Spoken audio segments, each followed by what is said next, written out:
Today there are over 8 billion humans walking around on this planet. We live in glowing cities and tiny villages and frozen towns.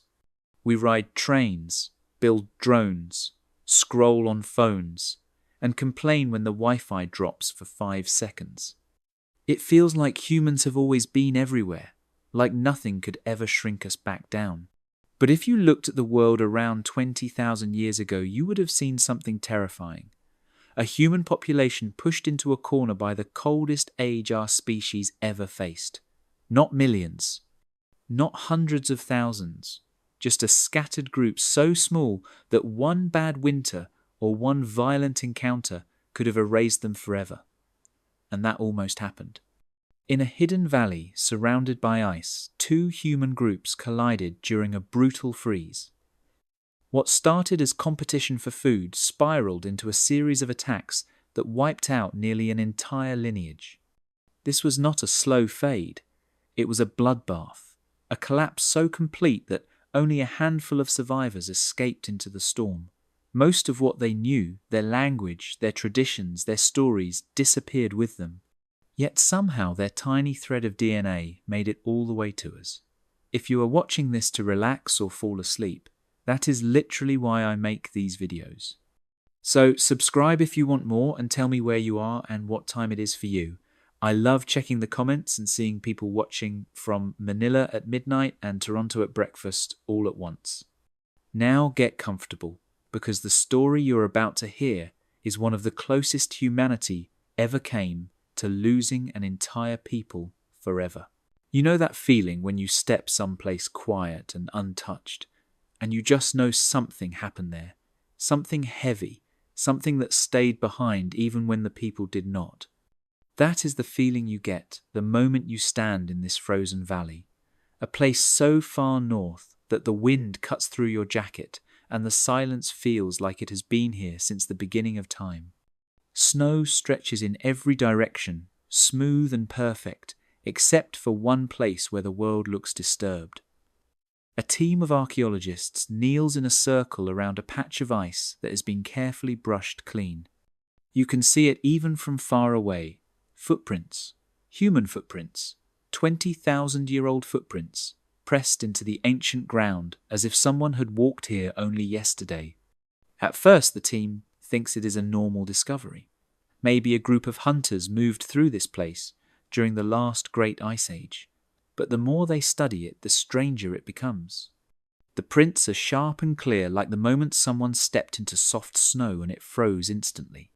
The archaeologists follow them slowly, one step at a time, across the valley.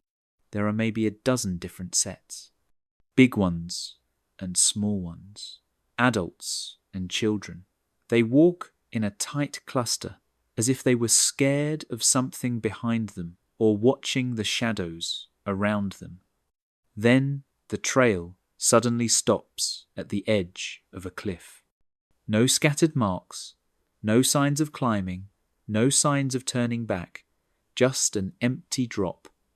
It is like the earth swallowed them whole. At this point the wind rises and blows ice grains across the prints, and one of the archaeologists whispers that this does not look like a hunting accident at all. Something about it feels wrong, too sudden, too final. You look over the cliff and see nothing but a long fall into a frozen gorge. If they went over the edge, there should be bodies, bones, tools. Something. But the archaeologists find nothing, not a single trace of the people who made the tracks. That is when the lead scientist explains the truth. These footprints belong to a population we barely knew existed. A group that lived at the very end of the last great ice age and then vanished so completely that only tiny fragments of their story remain. Their disappearance was not slow. It was not peaceful. It was something violent and fast. Something that chased them across this valley and cornered them at this cliff. Something that ended almost every life in their entire group.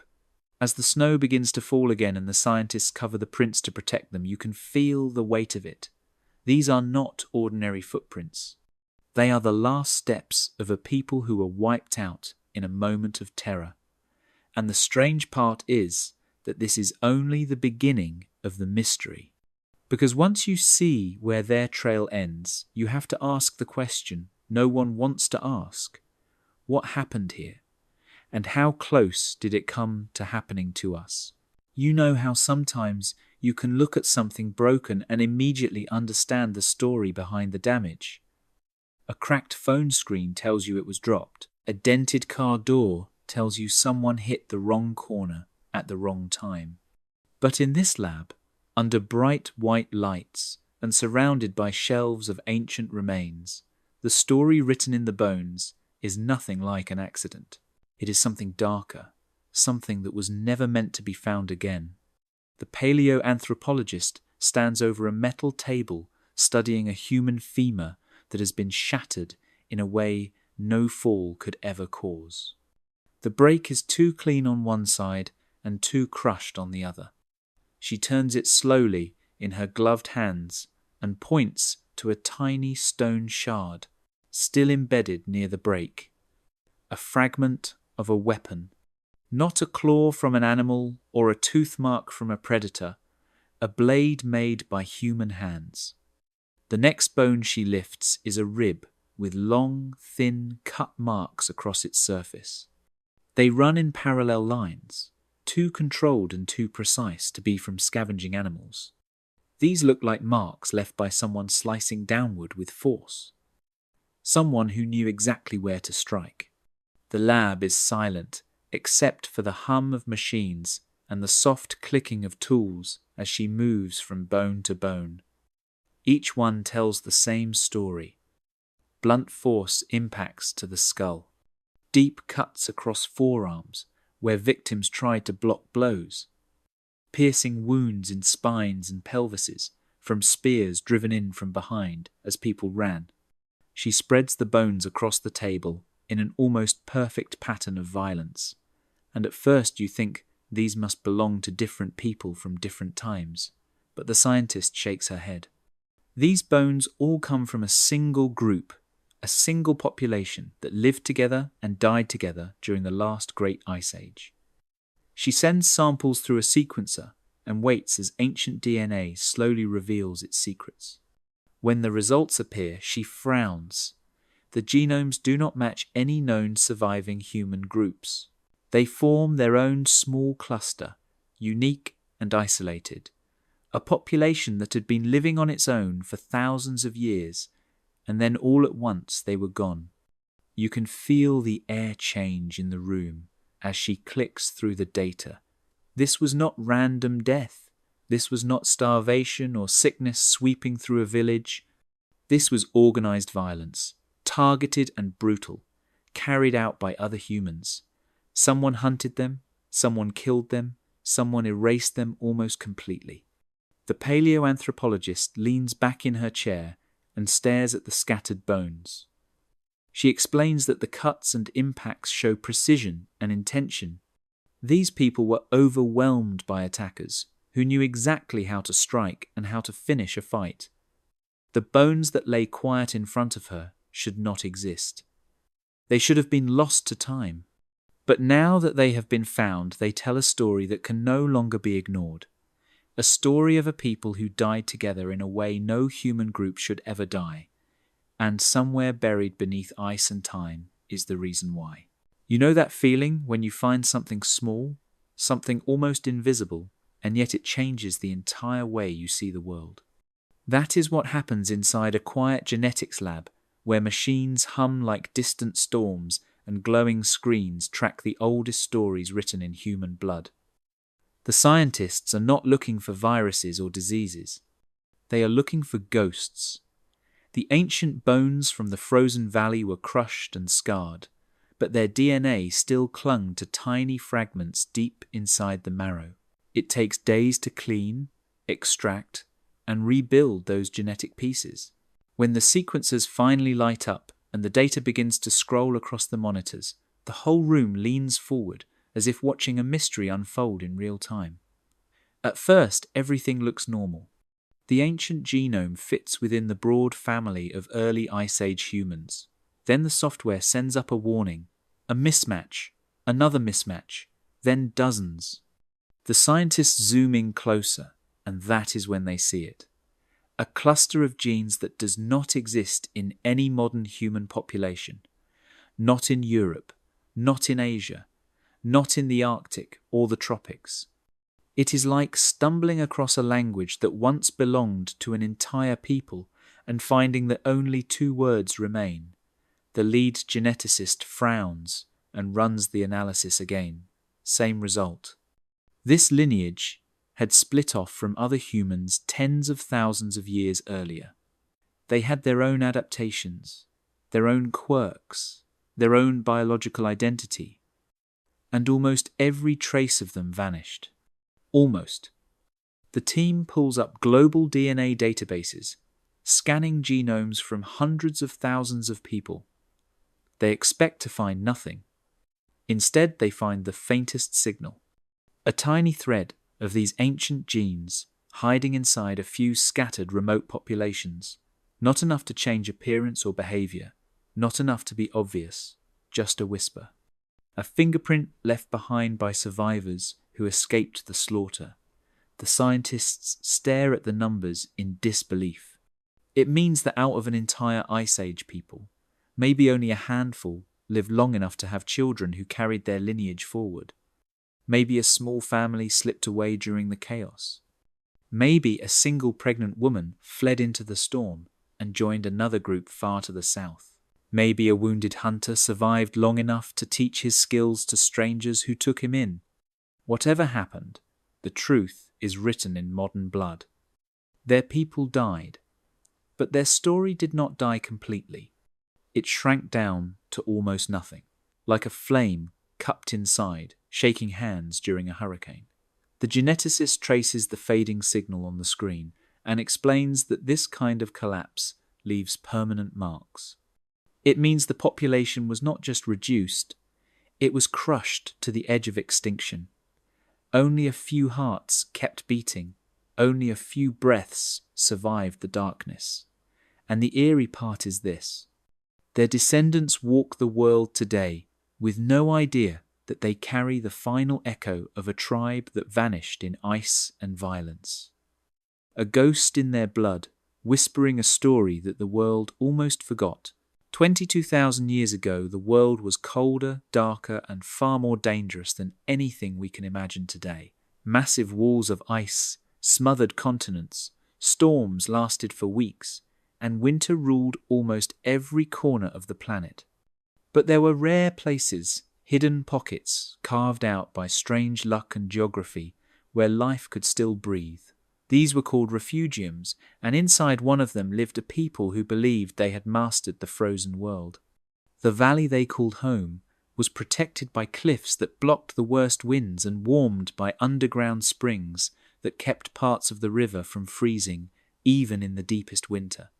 Herds of reindeer and wild horses moved through the area in steady cycles, and the people had learned every bend of the land, every trail, every safe crossing. This was not a struggling group clinging to survival. This was a thriving community built by hunters who understood the cold better than anyone else alive at the time. You can picture them now moving across the snow in coordinated lines, each step careful and controlled. Their clothing is layered with furs stitched so tightly that snowflakes slide off without melting. Their tools are carved from bone and stone, shaped with techniques passed down through countless generations. They track animals by the smallest signs: a broken twig, a half-buried print, a bit of fur caught on frozen bark. When they move in for a hunt, they do it with precision that feels almost modern. Runners drive the animals toward narrow passes, while spear throwers wait hidden behind ridges. A single signal is all it takes to unleash a perfect trap, and within minutes, an entire herd can fall. At night, the valley glows with firelight. Shelters built from mammoth ribs and thick hides form small circles that protect families from the storm-filled sky. Inside, laughter mixes with the crackle of burning wood. Children chase each other around the hearth, while elders carve stories into bone plates recording events from long before anyone alive was born. They believe their world is stable. They believe they have found a permanent place in the ice. They believe the valley will always keep them safe. Every part of their society reflects that confidence. They arrange long-term food stores. They repair tools for seasons ahead. They plan marriages and alliances with nearby bands. They pass down songs that speak of ancestors watching over them from the mountains. In their minds, they have solved the cold. Outsiders would have called them masters of adaptation. Hunters who learned to turn a frozen wilderness into a home. But what they could not know was that the glaciers around them were shifting. The animals they depended on were changing their routes. And on the far edges of the horizon, in a place they had never seen lived, another human group watching the same herds and feeling the same hunger. The people of the valley believed they were on top of the world. They had no idea how quickly that world was about to break. Imagine standing on the edge of a world that barely feels alive. That is what the planet looked like during the peak of the last glacial maximum. Everywhere you turn, the landscape is swallowed by ice. Not patches of snow or frozen lakes, but entire continents crushed under sheets so thick they swallow mountains. The wind never truly stops. It screams across the white desert in long, endless waves, strong enough to strip paint off metal if metal had existed yet. The air stings your lungs every time you breathe, and the cold crawls into your bones until it feels like part of you. In this world, storms are not temporary. Some last for days. Others for entire weeks, turning the sky into a swirling grey tunnel that blocks out the sun. The ground growls under the pressure of freezing and cracking. Even the animals move differently now. Herds that once followed predictable seasonal paths suddenly shift hundreds of miles away looking for food that has vanished under ice. Mammoths move south in strange patterns. Reindeer herds break into smaller groups. Predators follow them blindly into territory they have never crossed before, and humans are trapped in the middle of this chaos. There are almost no safe spaces left. The earth has shrunk into scattered oases, tiny pockets of land where the climate is just warm enough and the vegetation is just thick enough for life to cling on. Maybe it is a ridge warmed by volcanic heat. Maybe it is a valley protected from the wind. Maybe it is a river kept alive by underground springs. But you can count these refuges on your fingers, and every human group knows exactly where they are. That is the problem. When the world gets smaller, people start bumping into each other. Bands that once lived hundreds of miles apart suddenly find themselves hunting the same herds. Families that went months without seeing outsiders now see strangers almost every week. At first it is curiosity, then it becomes tension, then something sharper. Imagine looking across a frozen plain and seeing another group watching the same herd you are watching. They are cold, hungry, and desperate, just like you. You know there are only so many animals left. Only so much wood for fire. Only so much land without ice crushing down on it. The last glacial maximum did not just freeze the world. It funneled every living thing into narrow corridors where survival meant competing for the same scraps. Storms pushed humans south. Ice walls blocked their paths. Drought froze what little water remained. Every step became a fight against the planet itself. And when nature corners humans like this, something ancient rises in their minds. A whisper that says, protect your own. Keep your people alive no matter what. These shrinking pockets of life became pressure cookers.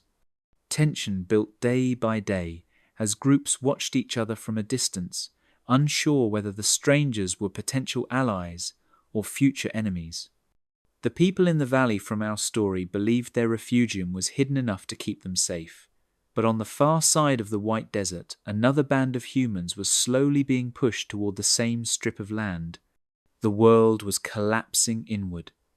And soon, every surviving group would be forced into the same narrow path. A path too small for all of them to walk together. You know that feeling when you see someone who looks familiar for a split second and your brain scrambles to figure out if they are friend or stranger.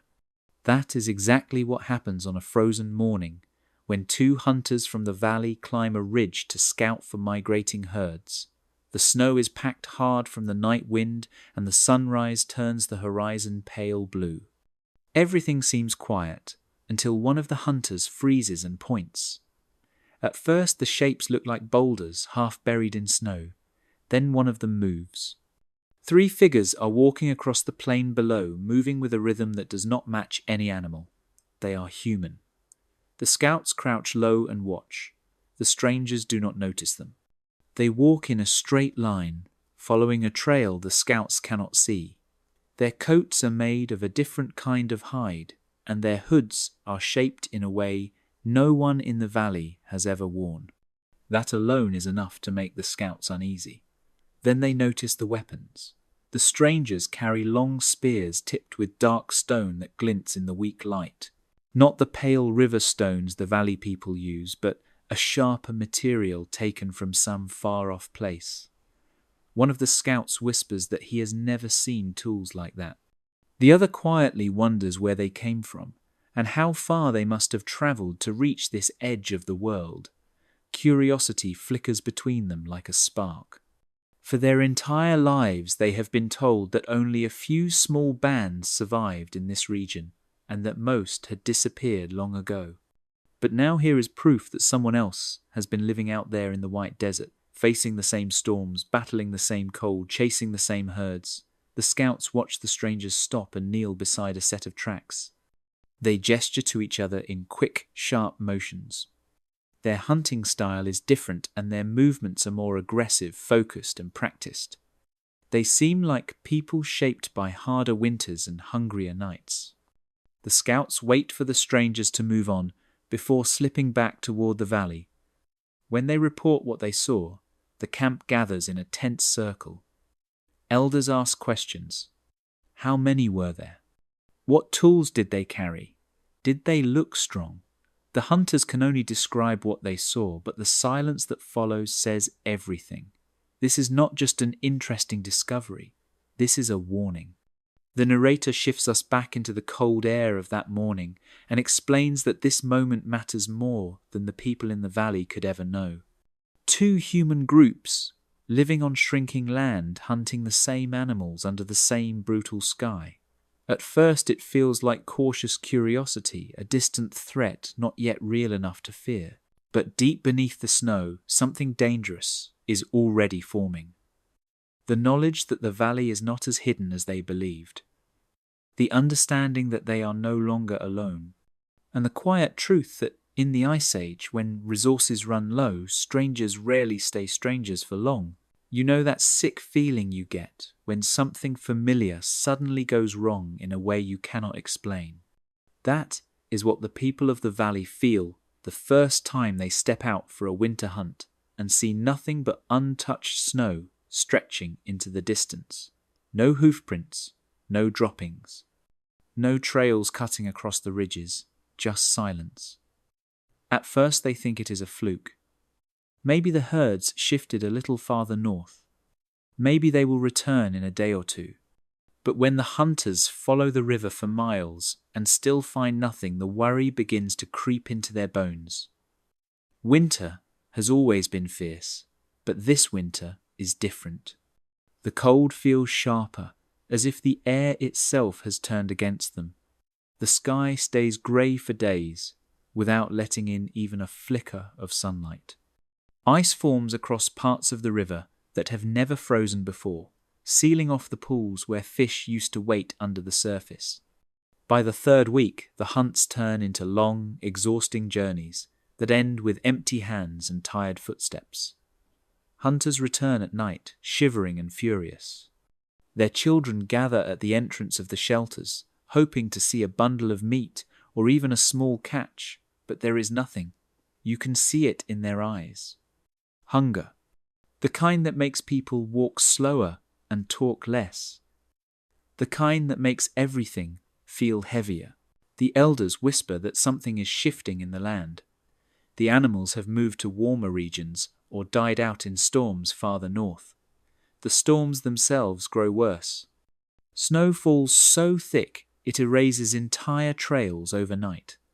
The wind howls in long, low waves that make the shelters shake like they might split apart. The people begin taking risks they never would have taken before. Hunters push into valleys they know are unstable places where rock slides hide beneath thin layers of snow. They cross frozen lakes that groan under their weight. Some never return. Every body lost is a blow the group cannot afford. Every missed hunt cuts deeper into their survival. Children cry themselves to sleep. Adults give up half their portions. The sick grow weaker. Quietly, the numbers begin to slip downward. Not fast, not in a way most of them notice at first, but like a rope slowly fraying strand by strand. A hunter breaks his leg during a desperate chase, and the group cannot spare enough food to help him heal. He fades within a week. An elder collapses during a storm and is gone by morning. A mother gives the last of her meat to her baby and does not wake up the next day. These losses add up until the valley feels emptier. Fires crackle with fewer voices around them. Nights stretch longer and colder than any winter they remember. The narrator steps back and shows how close they are getting to a line that once crossed cannot be uncrossed. Populations this small cannot keep losing people. They cannot survive repeated failures. They cannot bounce back from too many bad winters in a row. But in the heart of the valley, the people still believe they can push through it. They do not know the worst part yet. The animals are not gone by accident. They were scared into new territory by another group of humans moving closer every day. A group that is just as hungry. A group that saw the same herds vanish and followed them straight toward the valley. The winter of empty hunts is not just a season. It is the first sign of a storm they cannot outrun. You know that moment when everything feels like it is finally going right, and then in a single heartbeat the world snaps in half. That is exactly what happens on the morning the hunters spot a lone mammoth trudging across the flats south of the valley. It is thin from the brutal winter, but still massive enough to feed the entire camp for weeks. For the first time in months, hope rises in the air like warm breath. The hunters move fast. They spread out across the snow in a practiced formation circling the animal from a distance. Their footsteps are almost silent as they slip between ice ridges and low drifts. They have done this hundreds of times. They believe they still know how to win. But before they can close in, one of the scouts stops suddenly and drops to the ground. He raises his hand, and the others freeze. Across the white horizon, on the far side of the mammoth, shadows are moving. 3, then 4, then 5 figures appear. The strangers, the same group, spotted weeks earlier. They are closer to the mammoth than anyone expected, and they are moving with a speed that shows they have hunted desperate prey before. Both groups watch the mammoth lumber forward, unaware that its life and theirs are about to collide. The wind dies for a moment, and all you can hear is the crunch of snow under the strangers' boots as they pick up speed. The valley hunters look at one another, unsure what to do. They were here first, but the strangers are clearly ready to fight for the prize. One of the hunters whispers that they should retreat. Another says they cannot go back empty-handed again. Hunger squeezes every thought tighter. Then the mammoth trumpets in fear and breaks into a clumsy run. That is when everything happens at once. The strangers charge from their side. The valley hunters charge from theirs. Snow explodes under their feet as both groups close in on the same terrified animal. Spears lift. Shouts rise. The mammoth swings its head wildly, sending a spray of frozen dirt into the air. And then a single spear arcs across the sky. For a split second, no one knows where it will land. It does not strike the mammoth. It hits a hunter from the valley straight in the chest, driving him backward into the snow. The sound he makes is not loud, more like a breath being stolen. Then the world shatters. Rage hits the valley hunters like a storm. They forget the mammoth, forget the hunger, forget everything except the body bleeding into the snow. They rush the strangers without thinking. The strangers are just as shocked and just as desperate. The clash is brutal and ugly. Spears snap. Bodies crash together. People swing wildly, slipping on ice and falling hard. No one knows who struck first or who struck last. It is not a battle with rules. It is a blur of fear and instinct. The mammoth disappears into the storm of violence, leaving behind only deep prints in the snow. When the groups finally pull apart, both leave people behind on the ice. The valley hunters drag their injured home through a haze of grief and fury. They know what happened. They know it was not an accident. They know a line has been crossed that can never be stepped back over. The narrator pulls back from the scene and explains the terrifying truth. This was the first blood spilled between the two groups. But in the Ice Age, first blood almost always leads to more. The storm has begun, and no one in the valley understands how far it will go. You know that uneasy feeling you get when you realize the danger you feared is not the real danger at all. That is the feeling hanging in the air as we return to the present day, where scientists gather around tables covered with ancient bones. At first glance, the remains look like what you would expect from people living in the Ice Age. Cold injuries, accidents, maybe animal attacks. But the closer the team looks, the more the story begins to twist into something darker. One researcher picks up a skull with a fracture shaped like a clean arc. Not the kind of break you get from falling on ice or being kicked by a panicked animal. This is the shape left by a weapon, swung from above with intention. Another bone shows a cluster of deep punctures grouped close together. An animal would strike once, maybe twice, before ripping away. These wounds show repeated hits in the same place. Someone stood over this person and kept striking long after the first blow landed. That is not hunting, that is execution. The narrator explains that this is where everything changes. For thousands of years, the main threat to humans in this frozen region came from the world itself. The cold, the storms, the predators. But in these remains, there is almost nothing that matches animal activity. No tearing patterns from wolves, no crushing from cave lions. Instead, there are signs of ambush strikes from behind, blows to the legs meant to cripple, cuts across arms raised in last-second defense, marks of pursuit and close-range attacks. The bones show a new top predator arrived in this region around 20,000 years ago, and it was not a beast shaped by nature, it was humans. One scientist lays out a row of long bones and points to the ends where some have been hacked through. These were not cleaned for burial. These people were left on the ground exactly where they fell. Snow piled over them. Ice sealed their bodies in place for millennia. It is the first time in this region's entire archaeological record where humans become the main cause of other human deaths. The violence is not random either. It is tactical. The attackers aimed for joints and ribs and skulls. They knew how to disable quickly. They knew how to finish cleanly. They moved with a pattern that suggests planning. Maybe a flanking attack. Maybe a night raid. Maybe a trap sprung during a migration. But the message left in the bones is clear. This was not a fight between equal groups where both sides stood their ground. This was hunting. The scientists run through the evidence again and again, trying to explain it away, but the same conclusion keeps returning. Around this time, a shift happened in human behavior. Desperation sharpened instincts. Hunger turned people into something the world had never seen before. When resources collapsed and winter pushed every living thing toward the same shrinking land, humans became predators of each other. The narrator steps back from the lab and lets the silence fill the space. It is a chilling thought. The deadliest creature in the Ice Age was not the mammoth, not the cave bear, not the wolf.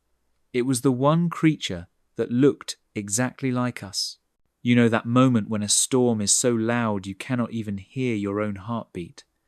That is the kind of night that settles over the ice when the war party from the valley moves through the blizzard like shadows. The wind shrieks across the plain, tearing snow from the ground and flinging it sideways in long white curtains. The men keep their heads low and their bodies close together, following a leader who seems to see through the storm in ways no one else can. Their furs snap in the wind, their breath freezes in their beards. Their fingers tighten around spears and clubs. Tonight is not a hunt. Tonight is something far more dangerous. They know the rival group is camped somewhere along the ridge ahead. They had spotted smoke earlier in the day, thin and weak like a wounded animal breathing its last. The strangers must be exhausted from the winter and the failed hunts. That weakness is the reason this raid is happening at all. Hunger can make people do things they never imagined. The blizzard becomes their shield. The strangers will not hear them coming. The snow will hide their tracks. Darkness will hide their faces. The war party reaches the ridge and drops to their stomachs, crawling forward until the rival camp appears through the swirling white. Small shelters sit half buried in snow. A faint fire glows under a windbreak of mammoth bones. For a moment, everything is still. No screams, no movement, no warning. Then the leader nods. The valley hunters erupt from the blizzard like ghosts. They crash into the camp with terrifying speed. Men tear open shelters and strike before the strangers inside are even fully awake. Women shout in panic, trying to grab children who stumble in the chaos. One shelter catches fire when a torch falls into the hides. Flames jump upward, lighting the storm from below, with an orange glow that makes every movement look unreal. Bodies fall into the snow. Some try to run, but the wind steals their screams. Others fight back, but their blows are slow from shock and cold. The valley hunters are desperate, furious, half-starved. They strike too hard, too fast, too many times. The battle lasts only minutes. When the screams finally fade, only the wind remains. As the snow begins to settle, the war party starts to realize what they have done. Most of the adult men from the rival group lie still in the drifts. Several of the women are gone too. The ones who could still run disappeared into the storm and will likely never make it far enough to survive. The only living people left in the ruined camp are a few children huddled behind a broken shelter, their faces streaked with ice and fear. The leader hesitates, but only for a breath. They cannot leave the children. Not because of mercy, but because they cannot afford to let them grow into future enemies. Still, the youngest ones might survive in the valley. They might be absorbed into the group the way orphans sometimes are during hard winters. The war party gathers them up and begins the long walk home, leaving behind a burning camp and a field of bodies that will soon vanish under new snow. The narrator cuts in to explain the truth the hunters never understood. In a population this small, killing adults, especially breeding adults, is a death sentence written slowly over time. Stealing children does not save a lineage. It only places more weight on a group already collapsing. Tonight they think they have won. But this victory is the beginning of something they cannot come back from, a cycle that biology cannot sustain, a path that leads them closer to the cliff where their footprints will someday end. You know the feeling when a room gets so tense that even the fire seems to burn differently. That is the feeling inside the largest shelter of the valley camp on the night the elders gather to decide their future. The fire in the center roars high enough to push back the cold, but it cannot warm the arguments rising around it. The hunters who returned from the first bloody clash sit with their heads low, their faces still bruised by ice and fear. Children peek through gaps in the hides, listening to voices crack like breaking branches. Everyone in the camp knows this meeting will change everything. The elders sit closest to the flames, their shadows stretching across the walls like giants. One of them slams a carved bone staff against the floor, demanding silence. He says they must move. The land is not feeding them. The animals are disappearing. The storms are getting worse. Staying means death. His voice echoes with urgency, and the fire spits sparks, as if agreeing with him. But another elder rises sharply. She argues that moving would be suicide. They know this valley.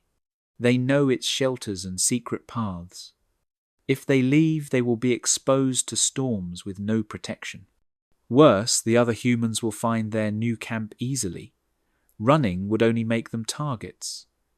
She says they must share the land, not in friendship, but in uneasy balance. They can avoid each other. They can divide the hunting grounds. There is enough room if both sides stay cautious.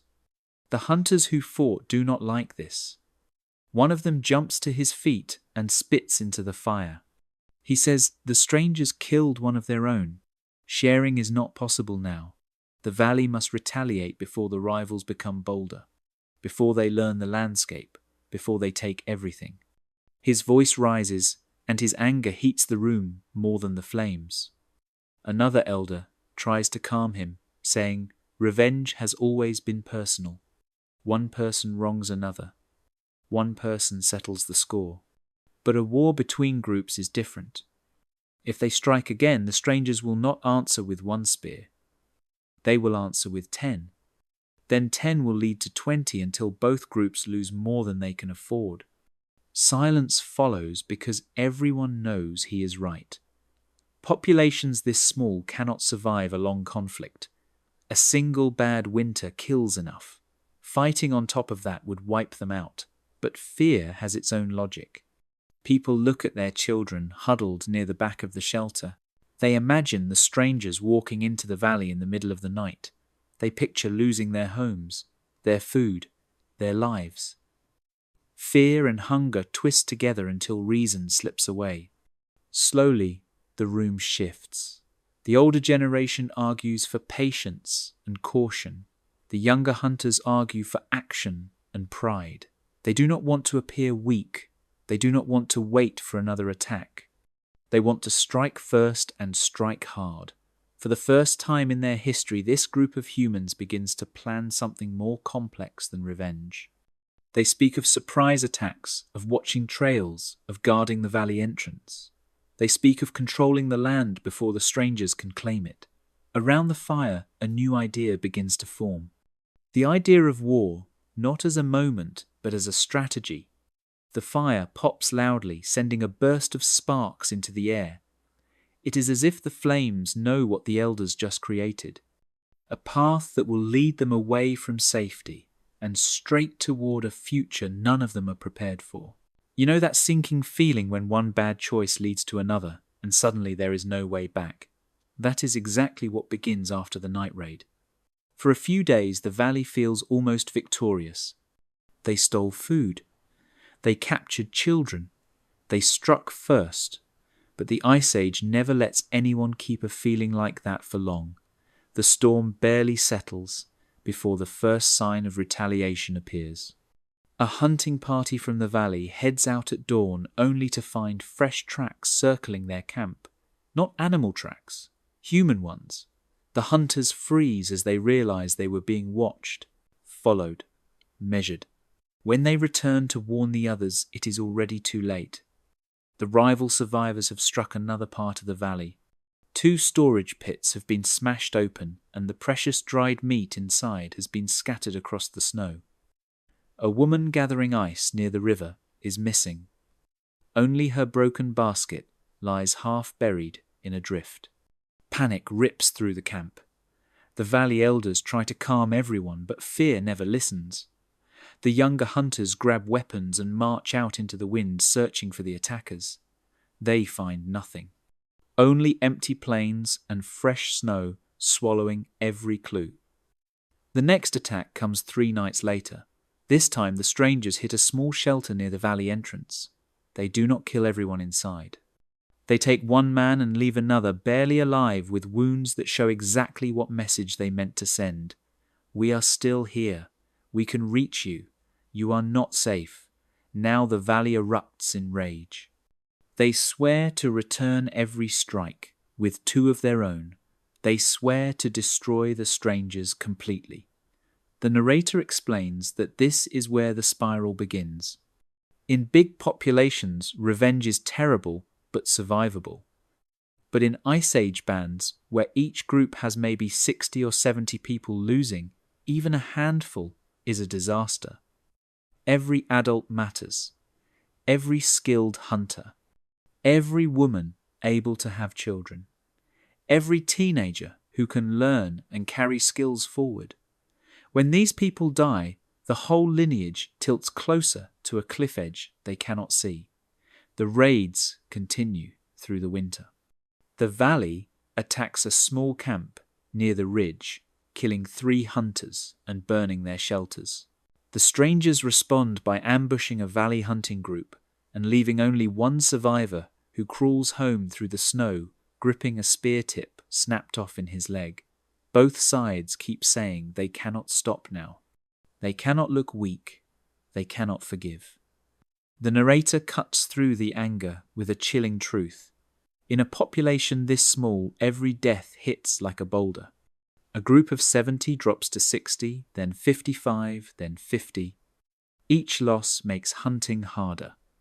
Each loss puts more weight on fewer shoulders. Each loss reduces the number of future children before those children even have a chance to be born. Mathematically, the spiral is already unstoppable. The valley and the strangers are destroying each other faster than the land can heal them. What began as a conflict over food has become something far more dangerous. A cycle that feeds on fear and pride until nothing remains to feed at all. By the end of the season, both groups are weaker than they have ever been. Their fires burn lower, their children grow thinner. Their hunters limp from old wounds that never had time to heal, and yet every one of them believes the next raid will be the one that finally brings peace. None of them understand that peace cannot grow in soil watered with this much grief. The spiral of vengeance has locked them in, and the cliff they are sliding toward is much closer than anyone knows. You know that cold feeling that creeps into your stomach when you finally notice something has been wrong for a long time. That is the feeling settling over the valley leader as he sits by the fire one night, staring at the circle of faces glowing in the flickering light. The storm outside rattles the walls, but inside the shelter everything is too quiet, too still, too empty. He tries not to think about it at first. He tells himself the hunters are just out checking the traps. The elders are asleep early. The children are hiding behind their mothers like they always do. But the longer he sits there, the more the truth pushes in around him, like the cold wind slipping through the cracks in the shelter walls. There are not many people left. Not enough. Not nearly enough. He starts counting them one by one without moving his lips. He has done this before in moments of worry, but tonight the numbers land differently. There are only a handful of strong hunters left. He counts them twice to make sure he is not imagining it. The older ones who carried the heaviest memories are gone. Some died in the raids. Others fell sick during the long winter. Their empty spaces feel like holes in the firelight. He looks at the women next. There are fewer of them too. Some were taken during attacks. Some died giving birth in the harsh seasons. Some simply never returned from gathering trips. He counts the children and his chest tightens. There are so few, less than 10. Most of them are small, too small to help, too young to hunt, too weak to survive another season of starving. The babies are the worst part. Last year there were several. This year only one small bundle lies near the fire, and even that child's breath sounds thin and shaky. The leader tries to picture their future, and it feels like trying to see through smoke. He counts again, this time paying attention to something he never truly noticed before. How many of the people left are closely related? Almost all of them. Cousins, half-siblings. children of the same grandparents. Even the children taken from the rival group are too few to make a difference. There are not enough unrelated adults to form new families. Not enough people to rebuild what they have lost. Nature has rules, and this is one of the most unforgiving. You cannot grow a population from almost zero, no matter how brave or strong the survivors are. The leader does not know the math behind it. He cannot calculate birth rates or genetic diversity, but he feels the truth in his bones. Something is broken in their numbers, something that fighting cannot fix, something that moving camp cannot fix, something that sharing the land cannot fix either. He stares into the fire and sees not flames, but memories. The faces of hunters who stood proudly beside him only a few years ago. The laughter of children who once filled the valley. The sound of elders singing around the fire during long winter nights, all of it fading like sparks lifting into the darkness. Outside the wind rises, but inside the shelter no one speaks. They do not notice the leader counting. They do not see the fear spreading across his face like frost. They do not understand that they have already lost the war.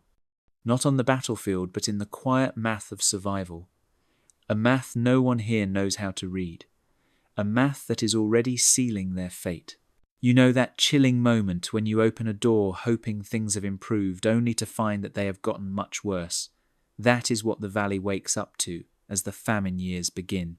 The winter that follows the spiral of vengeance is not just cold, it is cruel. Storms roll in, one after another, without pause. Winds roar across the plains like living creatures tearing fur from shelters and ripping apart wood piles. Rivers freeze so thick that even cracking the ice for water becomes a fight against exhaustion. The sky stays grey for weeks at a time, and every breath stings like needles. In years before the war, the valley would have survived this. They had elders who knew every winter path, and hunters strong enough to track animals through blizzards, but war has taken those people at the exact moment they were needed most. The first sign of real trouble is the migration that never arrives. The great herds that used to move past the valley every winter are nowhere to be seen. Not a single mammoth, not a single woolly rhino. Even the smaller animals seem to have vanished, as if the entire landscape has handed down a silent punishment. The remaining hunters try to search for them, but they are too few and too injured. Most can barely hold a spear for more than a few minutes before their hands go numb. They return empty-handed again and again, and each time the camp falls into deeper silence, the children begin to shrink. At first it is subtle. Their cheeks lose their roundness, their steps become slower. Then their ribs start to show, and their eyes look too big for their faces. They sit closer to the fire, not because of cold, but because hunger is draining every bit of warmth from their bodies. The mothers stretch food stores in ways they never had to before. They boil bones again and again, even when all flavour and strength have long disappeared. They scrape frozen berries from the underside of bushes and gather bark that can be chewed only to keep mouths busy. Hunger makes people try anything. The leader sends out small groups to scout beyond the familiar paths into territories no one has dared explore. The land out there is cracked and broken with deep crevices hidden under snow. More than once, a scout steps where the surface looks solid and drops into a pit so deep his shouts fade long before they echo. They search anyway because the alternative is staying put and starving. One group finds tracks that look promising, but they belong to a pack of wolves. The hunters follow them, hoping the wolves are trailing prey, but the wolves are only trailing other wolves. The wolves watch from ridges with eyes that shine in the dark. Even they look hungry now. Another group pushes farther north than anyone has gone before. They climb a ridge, hoping to see herds on the other side, but All they find is wind carving spirals through an empty plain. Days later they return limping, frostbitten, and carrying nothing but a single frozen fox. They cook it anyway, even though it barely fills one pot. The famine years grind them down slowly, and without mercy, sickness spreads, wounds heal slower. People wake up each morning feeling lighter in the arms and heavier in the heart. Warfare has stripped them of the hunters they needed to keep starvation away. Pride has taken the elders whose knowledge once saved them. Now the climate takes what remains. The narrator explains that this is how extinctions begin, not always with one disaster, but with many small ones piled together. A broken population, a broken landscape, a broken winter. By now the valley is too weak to recover. And the worst part is they still believe they can. You know that moment when a discovery is so shocking, it pulls the air out of the room? That is exactly what happens the day the archaeologists brush away the last layer of frozen soil and realize they are not looking at scattered bones or isolated burials. They are looking at a ravine overflowing with human remains. The wind howls across the excavation site, whipping snow into thin spirals. But no one moves. No one speaks. Every scientist kneeling at the edge of the trench knows instantly that this place is different from anything they have ever seen. Bones lie tangled together in a way that makes the stomach twist. Arms and legs mixed with ribs and skull fragments. Children alongside adults, elders beside infants. There is no pattern of careful placement, no sign of ritual. This is not a graveyard. This is a dumping ground, a mass death site, a valley of skulls. One researcher lifts a cracked piece of bone and turns it in her hand. The fracture runs straight across the top of the skull in a clean line. It is the kind of break caused by a focused blow from a heavy object. Not an accident, not an animal attack, not a fall. It is the kind of wound delivered when someone stands over a person who cannot run and chooses to end their life. Another skull shows a hole just above the eye socket made by something sharp and deliberately aimed. A spear point, a stone blade, something meant to kill quickly. And nearby are smaller skulls, tiny ones no bigger than a clenched fist. Some are split, some are crushed, some are completely missing the back half. The scientists freeze as they realize what that means. This was not a battle. Battles leave wounded survivors. Battles scatter bones across open ground. Battles show signs of struggle and escape. This ravine shows none of that. The bodies did not fall here during a fight. They were brought here, dragged here, thrown here. The narrator explains that the evidence points to a single horrifying conclusion. This was a massacre, a deliberate and total erasure of a group already weakened by famine and war. Someone forced these people into this ravine or captured them after a final collapse. Someone destroyed them methodically. Children were not spared, elders were not spared, women were not spared. The blows on the bones carry the story that no words could. Some skulls show repeated strikes delivered long after the first one should have killed. Some bones show defensive fractures where arms were raised in the last instant of terror. Some skeletons lie curled as if they fell while trying to protect one another. One archaeologist points out something even more disturbing. The bones are disarticulated. That means bodies were left exposed long enough for scavengers or weather to scatter them apart before being trapped by falling snow or collapsing earth. Whoever did this was not trying to bury them. They were trying to erase them. The wind grows fiercer as the team continues to uncover layer after layer of shattered humanity. It feels like the land itself remembers what happened here. The narrator steps back from the scene and lets the weight of it settle. This is the moment when the bloodbath stops being a dramatic term and becomes a literal truth carved into bone. A whole lineage reduced to a pile of skulls in a frozen ravine. A whole people ended not by nature or climate, but by human hands. And the worst part is this: there are still more bones beneath the snow. You know that heavy silence that fills a place when too many people are gone. That is the silence sitting over the hidden valley in the final winter. Snow covers everything. It clings to the roofs of the shelters and piles against the mammoth bone walls. The cold feels thicker than usual, as if it is trying to push its way into every crack and every thought. Only a few dozen people remain. Their camp, which once spread across a wide clearing, now fits into a tight cluster near the cliffside, where the wind is weaker. The shelters stand close together, as if leaning on one another the same way the survivors lean on each other now. At night you can hear the wind, but you cannot hear children laughing. Most of the voices that once filled this place are gone. Some died in raids, some starved in the famine years, some simply vanished on hunting trips that should have been safe.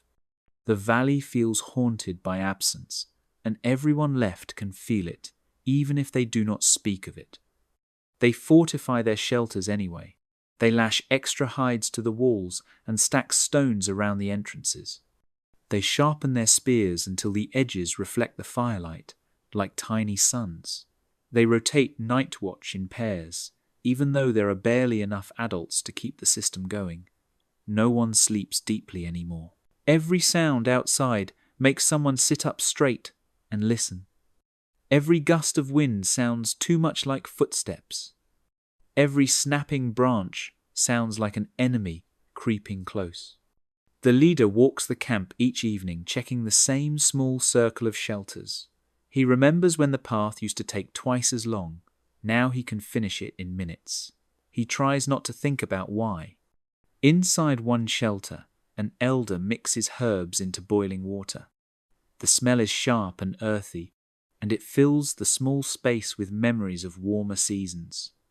The elder tells stories to keep the cold from settling into everyone's bones. Stories of ancestors who followed the herds across open plains. Stories of children who grew up strong and fearless. He tells them as if the past is right outside the door waiting to return. But even he knows it is only a hope clung to because letting it go would break them completely. Rituals continue because rituals are the only things that survived the collapse. Each night they place stones in a circle around the fire. Each morning they brush snow from a carved wooden figure standing near the camp entrance. It once represented their guardian spirit, but now it looks tired and worn like the people protecting it. Food is rationed carefully. A single hare can feed the camp for a day if boiled long enough and stretched thin. When someone returns with even a small catch, the entire camp gathers around as if celebrating a miracle. The children sit closest to the fire and watch each movement with hollow eyes. The adults divide the food quietly, pretending not to notice how small each portion has become. Outside the valley, snowdrifts rise higher, and the storms grow fiercer. The rival groups are nowhere in sight, but the people of the valley know they are not safe. They know the enemy might be waiting. They know the winter might be the real killer. They know their numbers are too low to survive either, but still they hold on. Still they build fires. Still they sharpen tools. Still they whisper old songs into the night.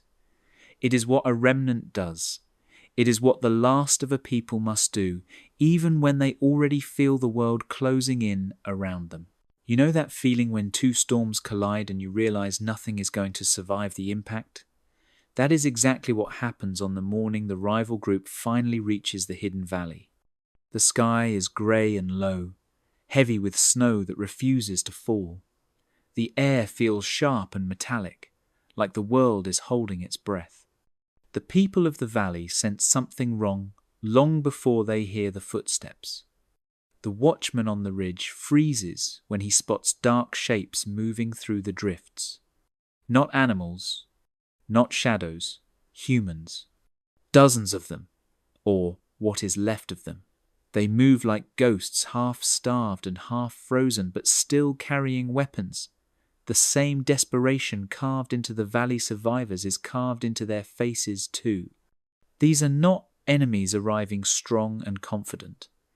These are a group pushed to the edge of extinction just like the valley. A group with nothing left to lose. The alarm goes up, but it is weak and tired. People stumble from their shelters, gripping spears with trembling hands. Children are pulled into the back of the camp. The leader stands in front, with only a handful of fighting adults left. They form a line, but it is thin and uneven. The rival group does not give speeches or warnings. They do not pause to threaten or negotiate. They simply charge. Hunger and fear drive them faster than strength ever could. The first clash is a blur of snow and shouts and bodies crashing together. Spears break, clubs swing wildly. The ground becomes slick with ice and blood. This is not a battle with winners and losers. It is mutual destruction, a final violent collapse of two groups who have already lost too much. The valley fighters strike hard because they know this is the end. The rival fighters strike harder because they believe the valley still has food hidden somewhere. The storm chooses that moment to break. Snow whips sideways in thick sheets, blinding everyone. People swing at shapes they can barely see. Some fall without ever knowing who struck them. Some crawl away, only to collapse a few steps later. One woman from the valley is pulled down by two attackers, but takes both of them with her. A rival hunter slips in the slush and is finished by someone who no longer has the strength to stand. The battle dissolves into scattered pockets of violence across the valley floor. No formation, no strategy, just survival instincts burning in people who will not survive. When the storm finally softens, only a few figures are still moving. They are not fighting anymore. They are stumbling away from the valley. Not together, not as a group, but as scattered survivors driven by the same simple thought: escape. A young man from the valley presses a hand against a bleeding wound and limps toward the ridge. A girl barely old enough to hunt drags her younger sibling through a break in the stones. A rival woman covered in frost and bruises follows a trail leading into the white chaos beyond the valley. These are the ones who will carry the last threads of both lineages forward. They do not know it. They cannot imagine it. But a few of their descendants will survive long enough for their DNA to mix into future populations. A faint echo of a people erased by war. A faint echo of their enemies too. The narrator steps back as the storm buries the bodies left behind. By nightfall, the valley is silent except for the wind. What happened here was not victory. It was not defeat.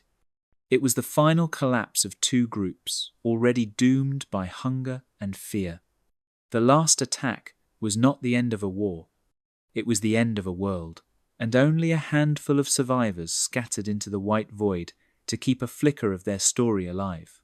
You know that hollow feeling when you walk away from something broken and realize there is no going back. That is the feeling carried by the handful of survivors leaving the hidden valley behind them. Snow swirls around their legs, as if trying to pull them back toward the place where everyone they knew now lies still beneath a gathering blanket of white. But they keep moving. They have nothing else. At the front walks a young woman, no older than 20 summers. Her hair is stiff with frost, and her breath comes in weak bursts, but her eyes stay sharp. She does not look back even once. She knows what she would see, and she knows the weight of it would stop her in her tracks. She carries a small bundle wrapped in skins. Inside are the last pieces of dried meat, a stone tool with a cracked edge, and a scrap of carved bone that once belonged to her mother.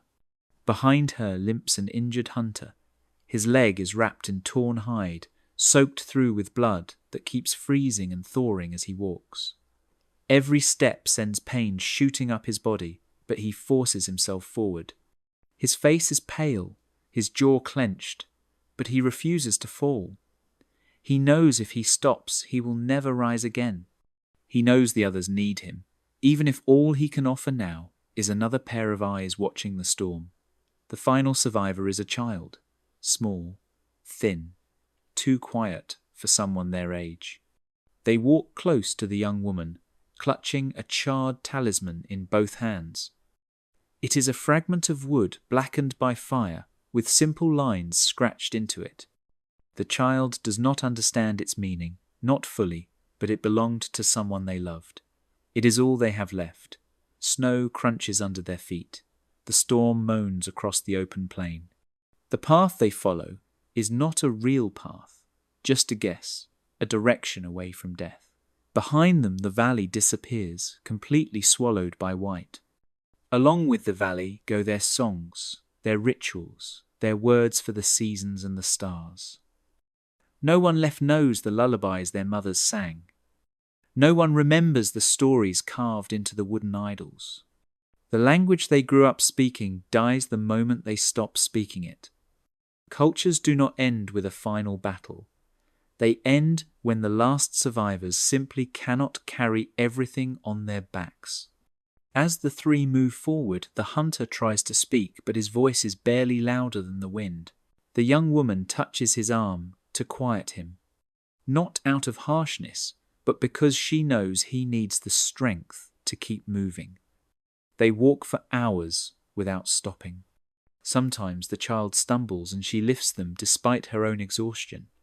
Sometimes the hunter falls to one knee but rises again with a groan that is swallowed by snow.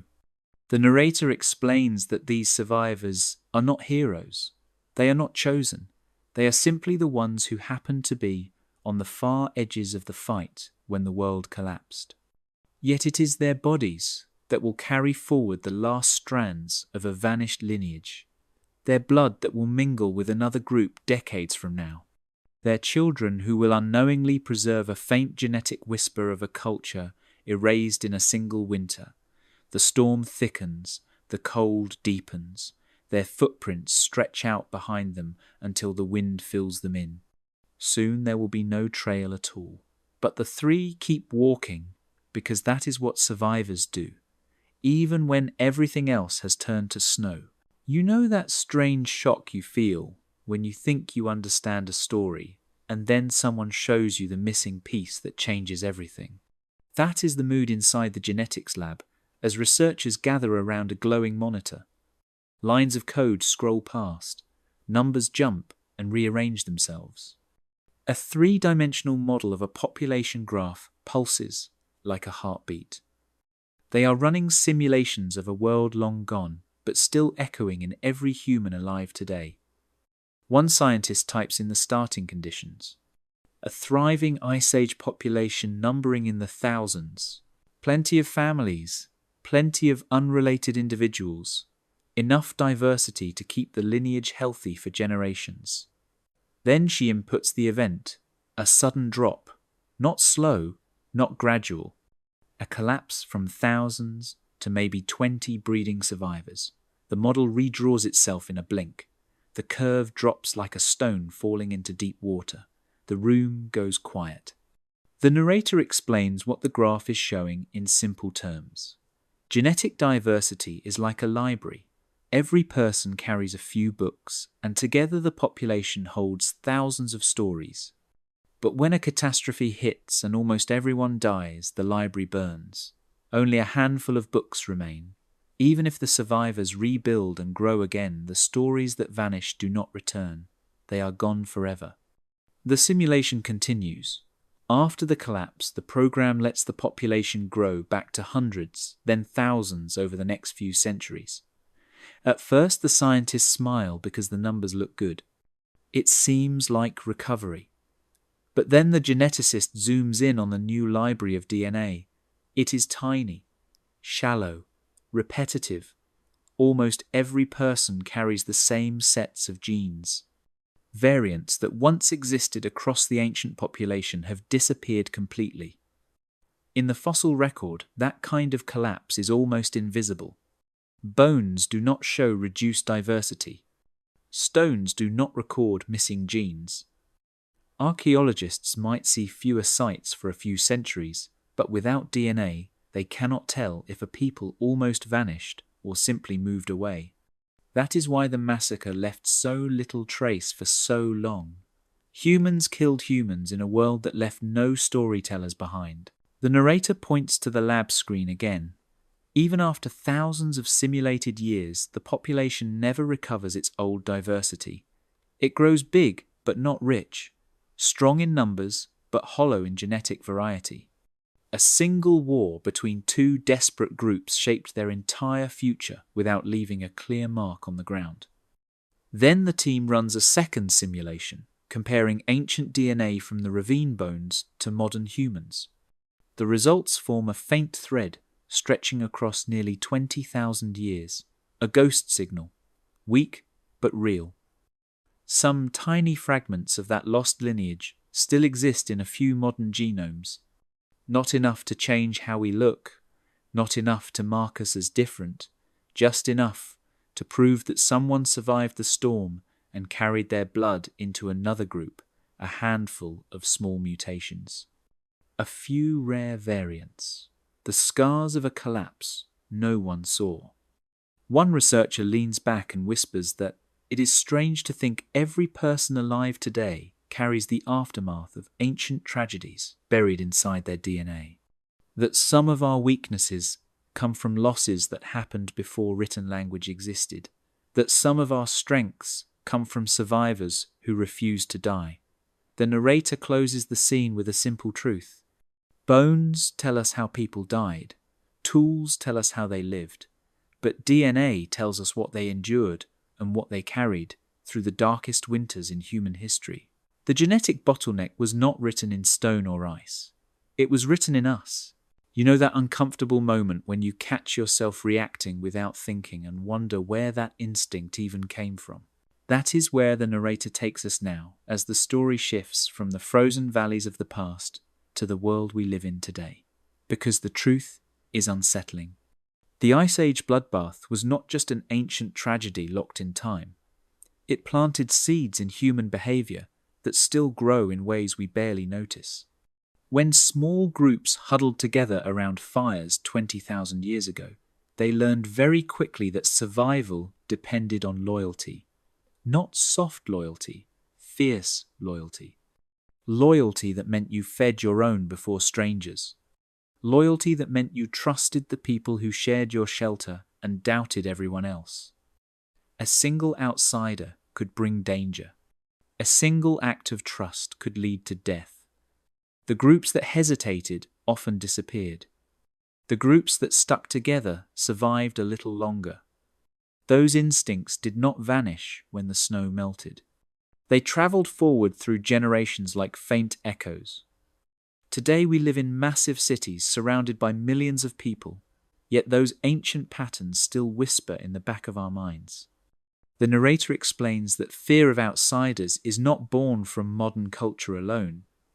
It is older than language, older than farming, older than any nation or border. In the Ice Age, if another group appeared on the horizon, it usually meant competition for the same food, the same hunting grounds, the same limited space. People learned to divide the world into us and them because the stakes were life or death. That logic made sense in a world of starvation. It makes far less sense now, but the instinct remains. That is why people today form tight circles around their identities. Why they feel threatened by those who look different or speak differently. Why they cling to their groups even when it harms others. The logic is ancient and seductive. When resources feel scarce, even in a modern sense, a job, a place to live, a sense of security, people slip back into Ice Age, thinking without realizing it. The narrator describes how our brains are wired to seek safety in groups, to trust those who seem familiar, to flinch at those who do not. These reactions are not our fault, but they are our responsibility. The massacre in the ravine was an early example of what happens when fear and hunger override connection and empathy. But the pattern did not end there.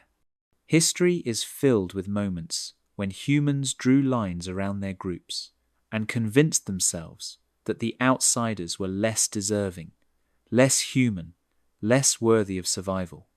The behavior that once kept tiny bands alive in frozen valleys now plays out in politics, in social media, in schoolyards and workplaces. The narrator looks back at the ancient survivors stumbling through the storm and reminds us of something important. Those people were not monsters. They were terrified. They were starving. They made choices shaped by a world far harsher than ours. But we do not have that excuse anymore. We are no longer living through winters that can wipe out entire lineages. Yet the echoes of those winters still shape our reactions. They still tug at our thoughts when we feel threatened. They still push us toward division when unity would serve us better. The narrator ends with a quiet warning. If we do not understand where these instincts come from, we cannot control them. The people of the Ice Age acted from desperation. We act from habit. And sometimes the deepest scars are not the ones left in bones, but the ones carried silently in the way we see the world and each other. You know that strange ache you feel when you find an old photograph of someone you never met and realize you will never know their story. That is the feeling the narrator leans into as we turn our attention to everything that vanished with the people of the Hidden Valley. Because when a lineage dies, it is not just bodies that disappear. It is not just DNA. It is an entire world of ideas and skills and meanings that no one else on Earth ever carried. The narrator begins with the simplest loss: stories. Every human culture has stories about where they came from and what the stars mean and why the seasons change. The people of the valley had those too. They had myths whispered to children to help them fall asleep. They had tales of great animals and spirits in the mountains. They had warnings carved into memory long before writing existed. When the last survivors walked away from the snow-filled camp, those stories stayed behind. They melted into the cold the moment the tongues that spoke them fell silent. No one alive today will ever hear their beginning or their ending. Their entire mythic universe died overnight. Then there were the skills, the lost ways of shaping the world. Every Ice Age group had its own signature tricks. Maybe this one had a faster way to shape spear points, so they wasted less stone. Maybe they discovered a plant resin that made the perfect glue for attaching blades. Maybe they had a way of twisting animal sinew into rope that never snapped in the cold. These techniques do not show up in fossils or DNA.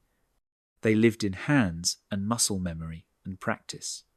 When the people died, those techniques died too. Humanity did not just lose lives. It lost innovation. It lost inventions no one else ever thought to try. The narrator then shifts to knowledge older than any tool. The knowledge of the land.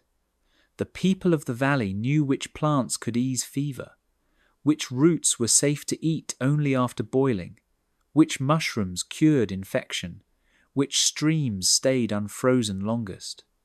That information came from hundreds of lifetimes of trial and error. You do not figure out which plants kill you and which save you without losing many along the way. When the last survivors left the valley, they carried none of that knowledge with them. The land changed. The plants changed. The world they entered did not match the world they lost. So the knowledge faded and then vanished. Nothing is more fragile than oral science. The narrator reminds us that evolution does not just shape bones or brains. It shapes cultures. It shapes ways of thinking.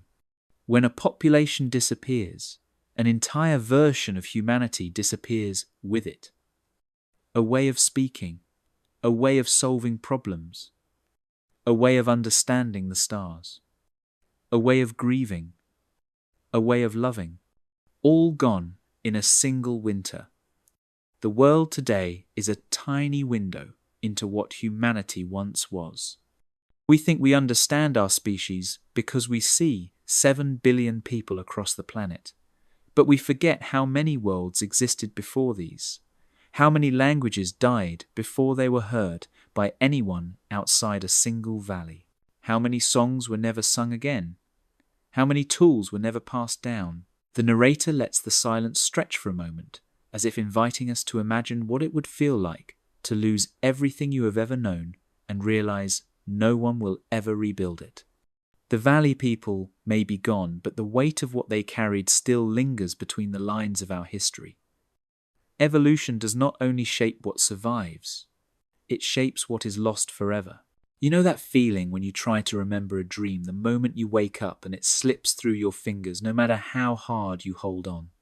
That is what happens to the identity of the valley people as the story moves beyond the massacre into the slow, quiet generations that follow.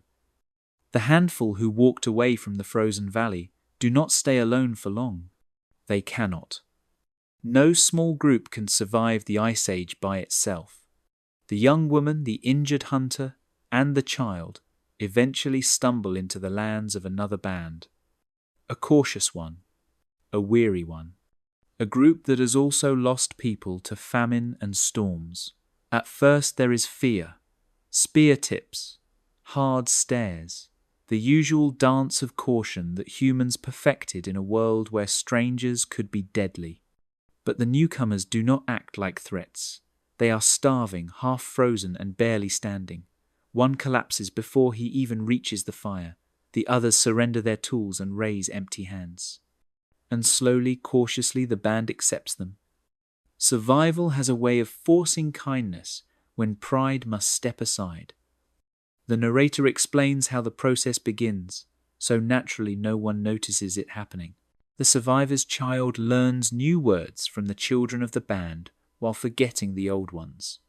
The young woman teaches her new group how to chip flint the way her mother taught her, but soon finds herself mixing their techniques with hers until even she cannot tell which part came from where. The injured hunter shares a way of tying sinew that holds blades tighter, but he also adopts a new method of shaping bone hooks that he never saw in the valley.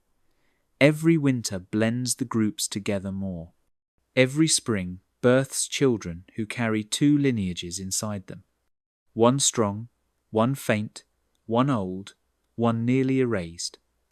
By the time a single generation passes, the survivors' accents are gone. By the time 2 generations pass, their last tool-making traditions have been absorbed and changed and improved by others. By the time 3 generations pass, the children growing up have no idea their grandparents came from a place wiped off the map by war and hunger. Humans do not usually vanish in a single moment. They fade, they merge. They dissolve into those around them until everything that made them unique becomes one more thread in a larger weave. Archaeologists thousands of years later will find tools from this merged band and see familiar shapes, but also strange little twists in the designs, flakes struck at odd angles, decorations carved in patterns that appear nowhere else. These are the fingerprints of the valley people, lingering in stone, subtle, almost invisible, but real. Geneticists analyzing ancient DNA will see the same mixing, a rare variant that shows up in a few bones from a region hundreds of miles away, a cluster of genes that do not match any other population perfectly. Not enough to call them a distinct group anymore, just enough to whisper that someone once lived who carried a different story. The narrator lingers on this fading not as a tragedy but as a quiet truth of human history. Cultures do not disappear because they fail. They disappear because life keeps moving, because survivors join the living, because children grow up speaking the language of the home they are raised in, not the home that was lost. After a few more generations, the last living person who remembers the valley dies. Their memories die with them. Their gods die with them. Their words die with them. But their blood does not. Their blood spreads farther than their stories ever could. It moves silently through families that never knew their names. It survives longer than their shelters, their tools, their rituals. In the end, their identity disappears into others, but their existence does not vanish completely. It becomes something quieter, something softer, something almost impossible to detect unless you know exactly where to look. Whispers in DNA, whispers in stone, whispers in the beating hearts of the people who came after them, never knowing the price their ancestors paid to carry life forward through the storm.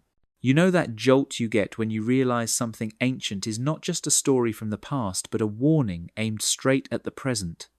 That is the feeling as the narrator pulls us away from the snow-covered valleys of 20,000 years ago and brings us to the world we live in now, a world of billions, a world of cities brighter than stars, a world that feels too big to break. But the truth is unsettling. The Ice Age bloodbath was not the only time humanity came close to erasing itself. It was just one of the times we can still see written in bones.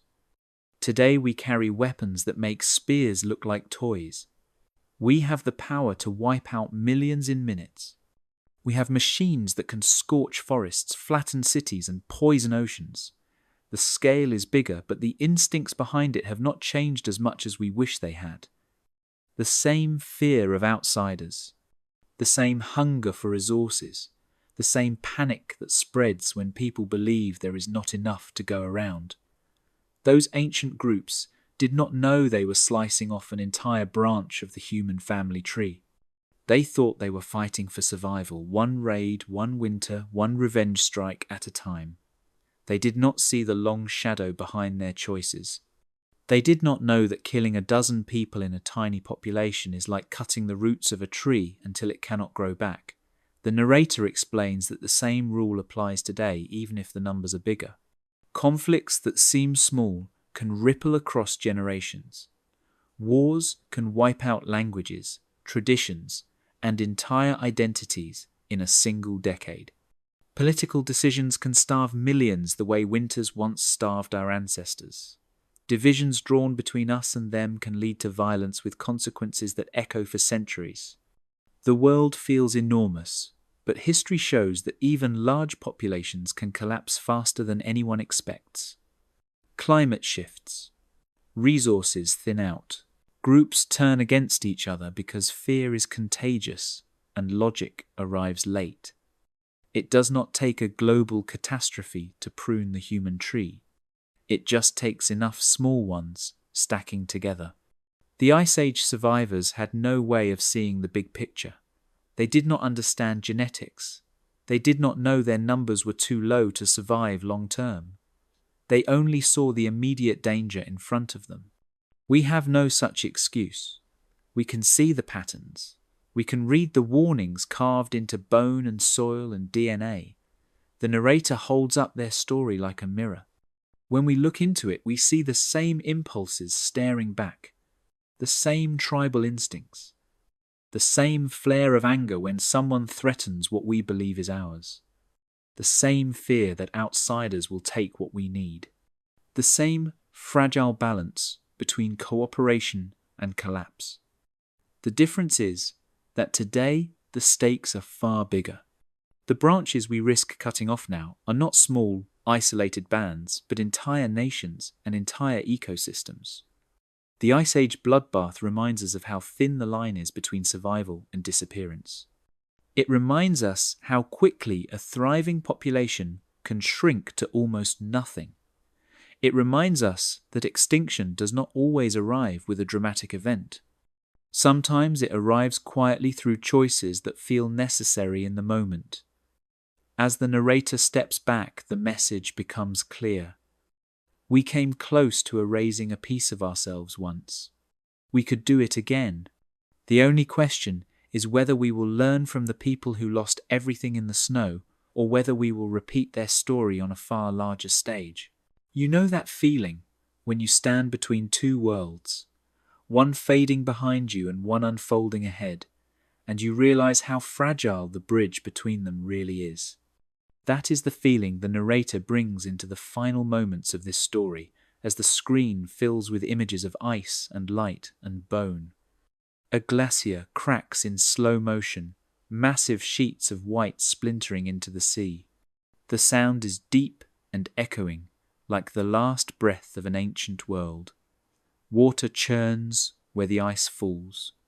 The sky glows orange above it. The narrator explains that this planet has seen countless winters and countless thaws.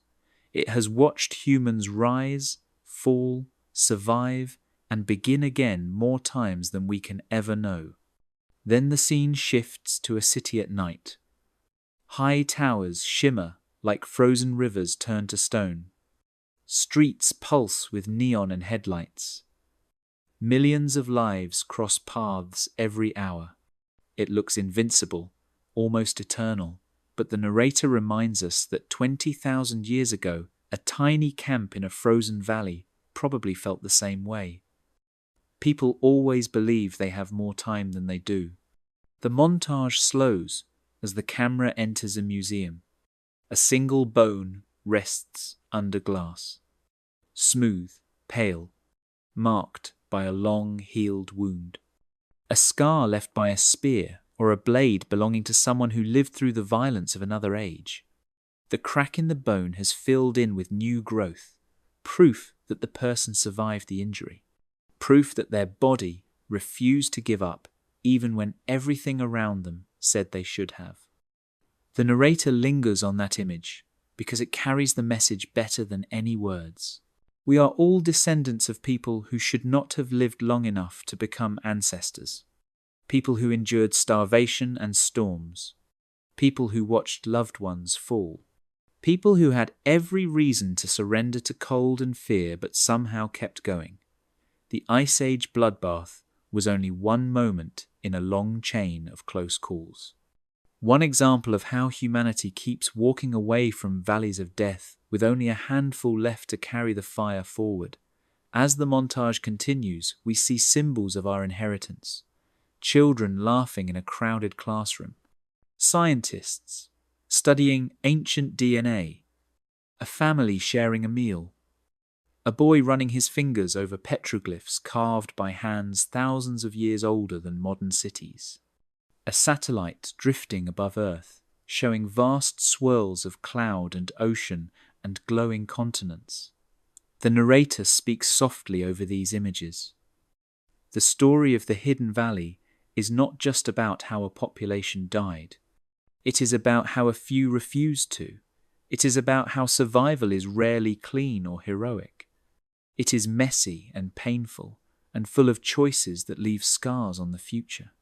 We are alive because generations of people faced impossible situations and still took one more step. We inherit their strength along with their mistakes. We inherit their resilience along with their fear. We inherit their ability to destroy along with their ability to rebuild. The final shot returns to the glacier. Sunlight glints across the melting surface. Water runs down the ice in thin silver lines like tears. The narrator ends with a reminder that feels both hopeful and frightening. We are the children of survivors. We are the product of countless near misses. The story written in ice and bone is asking us one question. What will we do with the world they bought for us at such a high cost?